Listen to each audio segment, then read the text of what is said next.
look at NVIDIA. Look at this chart. Holy cow. And they're going to report in a couple of days. Is there anyone that thinks that this can really continue? Why? What will they report other than they now have a $5 trillion valuation? Do they have orders? Do they have invoices? Do they have guidance? What's going on? Now, if it does and it pops, they lie, they manipulate. Investors say, screw it. Let's just keep buying NVIDIA. Let's forget about the bond market inflation and Michael's whole narrative. Let's just buy it like crazy. That absolutely could happen. And so if you are going to take a trade to the downside on NVIDIA or on the markets, please hedge with something to the upside. And SOX S is a really good way that you could hedge. This is the inverse, triple X inverse of the semiconductors. So you could short this and then put on a long call here, or you could long this and buy puts or put debit spread on NVIDIA, or even a put fly on NVIDIA if you wanted to, like for next week. It's another way you could do it. So that's what's happening. All right. So you already saw. Okay. Let's just quickly discuss the AMD trade that we closed. So AMD was a trade that I took on the 12th. So if I look at this chart, like out of bounds, right? Like absolutely insanity. Can you see the topping pattern? Everybody see the reversal? So if you look, that's one, that's two, and here we go again. And this one, as I said to you at the time, felt a little different. I saw the RSI coming lower and lower and lower, heading down. My cycle indicator is telling me, coming down.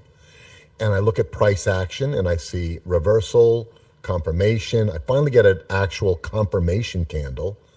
So if I look at the date here of this reversal, this is the first time that you actually got reversal confirmation, like a real reversal. Because look at this. Do you see any reversal in here at all? There's a doji candle. Here's like a little reversal followed by what? More movement to the upside. Here's a little bit of a reversal followed by what? More movement to the upside. Here's a little bit of a reversal. 1 day reversals. These are all buy the dip opportunities for the pumpers. Same thing here. Gap up, 1 day pullback, bought it the next day. So I see that it's extended. I see that it has been extended. I'm waiting for an actual reversal. So when I see this, I think, well, could this be it? And when I look at that with some of my other indicators to confirm what I see in price, I notice that this overbought condition, the volume is starting to come out of it. Does everybody see this? You see how the RSI is drifting lower, cycle indicator drifting lower. So even though this has been moving higher and higher and higher, actually there's been more influence to the downside. And so I'm now looking for a reversal pattern in terms of price, and I get it. Boom, boom. I wait one more day for confirmation. And the reason I waited one more day for confirmation is because of this wick at the end of the day. At the end of the day, price pushed back up. So I didn't take the trade then. I waited until the 12th. The 12th came, and what did I get? A break of the lows here. So down, down, and then the third day, here it comes. So at this point in time is when I take the trade. And so here is the trade. I look at price. Price is sitting at right here. Price is sitting at about 445-ish or so. So I think, all right, let's look at what price could go to. If it continued to go up from here, what's the high here? Well, the high here is 469, right here at the top. So I decided to take a credit spread right above the top here.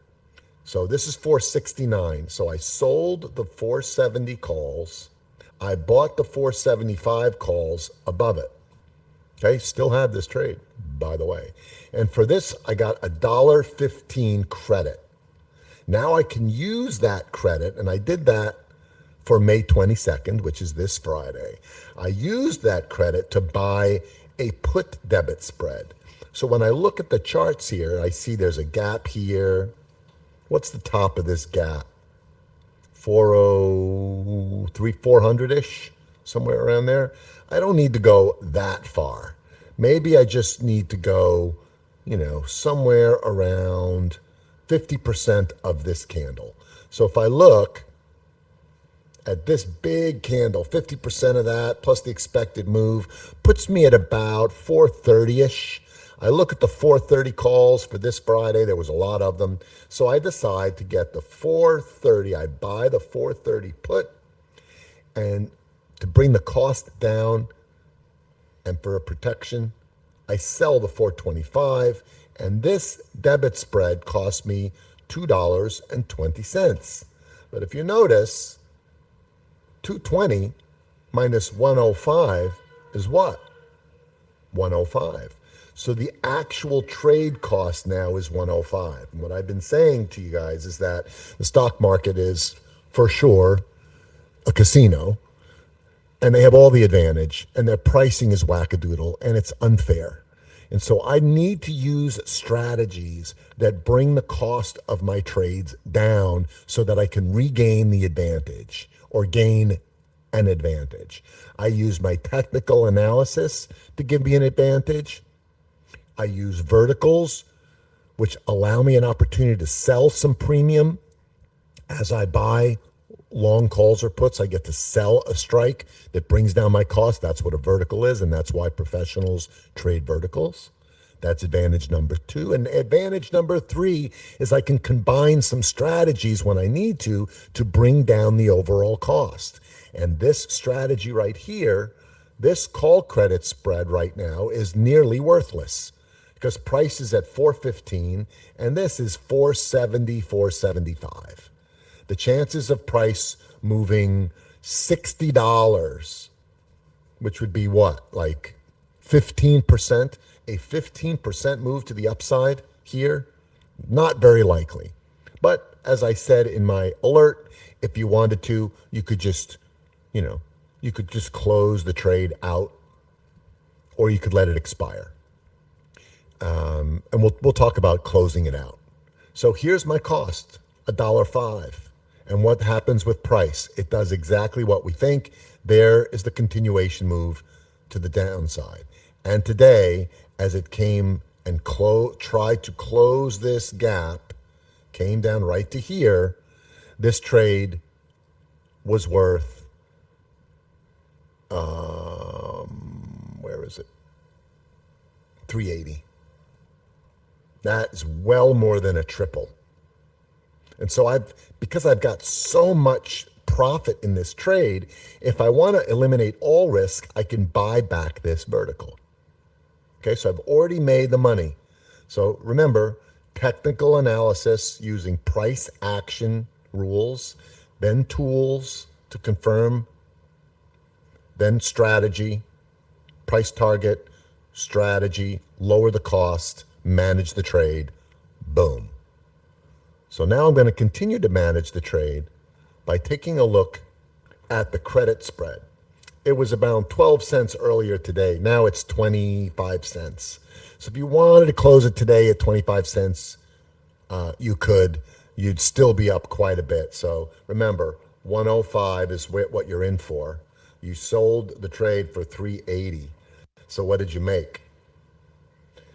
You made $275 profit. So if you needed to spend 25 right now to buy back the short strikes, you're still making $250 on 105. That's a great trade.